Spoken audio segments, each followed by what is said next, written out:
रीते फरीथी वाळीने એટલે અહીંયા ખૂણો પાડી દેવાનો અને પછી ફરીથી પાઇપિંગ એ રીતે નાખવાનું ચાલુ કરી દેવાનું। ખૂણા પર બરાબર જોવાનું કે આપણી પાઇપિંગ નીચે ના ઉતરી જાય, પાઇપિંગ પરથી સિલાઈ ઉતરી ના જાય। આ બંને ભાગને સરખા રાખવાના।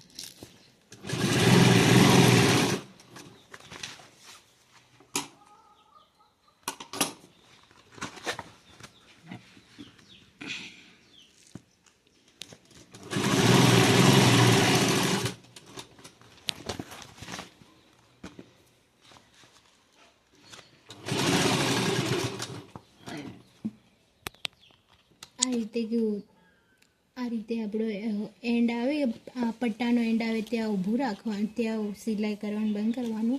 पछी पट्टाने आ रीते घुमाई देवानुं। पछी आपणो जे प्लास्टिकवाळो जे कट मार्यो हतो ने जे मोटा पड़खा पर ए अने आ कट पट्टानो कट बंने भेगा करी देवाना। आ रीते बंने कट सरखा थवा जोवे। आ पट्टानो कट अने पड़खावाळो कट। पछी ए रीते आ पट्टो राखीने पछी त्यां फरीथी आ रीते सिलाई करवानी।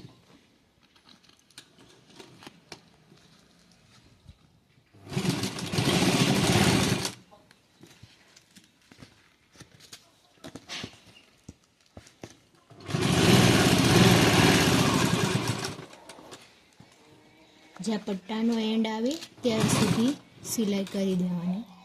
પછી હવે પટ્ટાને આ રીતે ઘુમાઈ દેવાનું। આ રીતે બંને પ્લાસ્ટિકનું સરખા કરી દેવાના અને આ રીતે ખૂણો પાડી દેવાનો।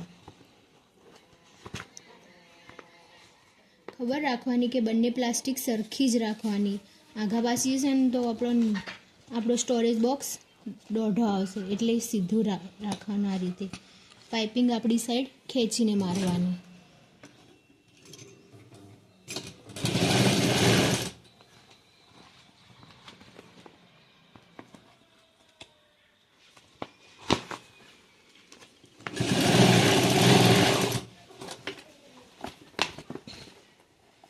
પછી અહીંયા કટ મારી દેવાનો। આપણે આ જે પટ્ટાનો ભાગ છે ને એને આ રીતે ફોલ્ડ કરી દેવાનો, સરખો ફોલ્ડ અહીંયાથી ફોલ્ડ કરીને આપણે નીચેના ભાગે કટ મારી દેવાનો। આ રીતે કટ મારી દેવાનું।